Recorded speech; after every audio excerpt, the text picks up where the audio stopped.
Chapter 19. And it came to pass in those days, when there was no king in Israel, that there was a certain Levite sojourning on the side of Mount Ephraim, who took to him a concubine out of Bethlehem, Judah. And his concubine played the whore against him, and went away from him unto her father's house to Bethlehem, Judah, and was there 4 whole months. And her husband arose, and went after her, to speak friendly unto her, and to bring her again, having a servant with him, and a couple of asses. And she brought him into her father's house. And when the father of the damsel saw him, he rejoiced to meet him. And his father-in-law, the damsel's father, retained him. And he abode with him 3 days. So they did eat and drink, and lodged there. And it came to pass on the 4th day, when they arose early in the morning, that he rose up to depart. And the damsel's father said unto his son-in-law, Comfort thine heart with a morsel of bread, and afterward go your way. And they sat down, and did eat and drink both of them together. For the damsel's father had said unto the man, Be content, I pray thee, and tarry all night, and let thine heart be merry. And when the man rose up to depart, his father-in-law urged him. Therefore he lodged there again. And he arose early in the morning on the 5th day to depart.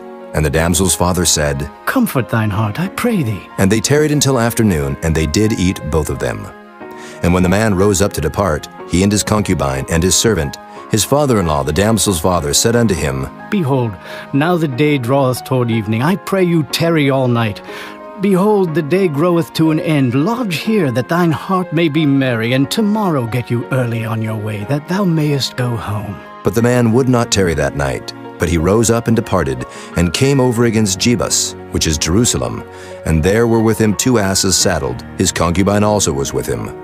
And when they were by Gibeah, the day was far spent. And the servant said unto his master, Come, I pray thee, and let us turn into this city of the Jebusites, and lodge in it. And his master said unto him, We will not turn aside hither into the city of a stranger, that is not of the children of Israel. We will pass over to Gibeah. And he said unto his servant, Come, and let us draw near to one of these places to lodge all night, in Gibeah or in Ramah. And they passed on and went their way. And the sun went down upon them when they were by Gibeah, which belongeth to Benjamin. And they turned aside thither to go in and to lodge in Gibeah. And when he went in, he sat him down in a street of the city, for there was no man that took them into his house to lodging. And behold, there came an old man from his work out of the field at even, which was also of Mount Ephraim, and he sojourned in Gibeah. But the men of the place were Benjamites. And when he had lifted up his eyes, he saw a wayfaring man in the street of the city.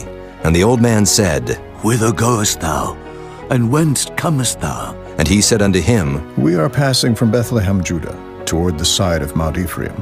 From thence am I. And I went to Bethlehem, Judah, but I am now going to the house of the Lord, and there is no man that receiveth me to house. Yet there is both straw and provender for our asses. And there is bread and wine also for me and for thy handmaid. And for the young man which is with thy servants, there is no want of anything. And the old man said, Peace be with thee. Howsoever, let all thy wants lie upon me. Only lodge not in the street. So he brought him into his house, and gave provender unto his asses. And they washed their feet, and did eat and drink. Now as they were making their hearts merry, behold, the men of the city, certain sons of Belial, beset the house round about, and beat at the door, and spake to the master of the house, the old man, saying, Bring forth the man that came into thine house, that we may know him. And the man, the master of the house, went out unto them, and said unto them, Nay, my brethren, nay, I pray you, do not so wickedly. Seeing that this man is come into mine house, do not this folly. Behold, here is my daughter, a maiden, and his concubine. Them I will bring out now, and humble ye them, and do with them what seemeth good unto you, but unto this man do not so vile a thing.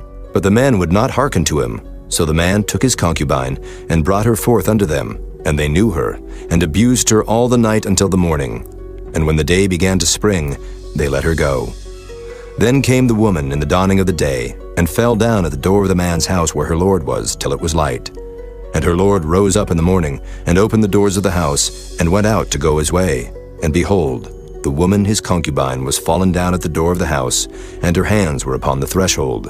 And he said unto her, Up, and let us be going. But none answered.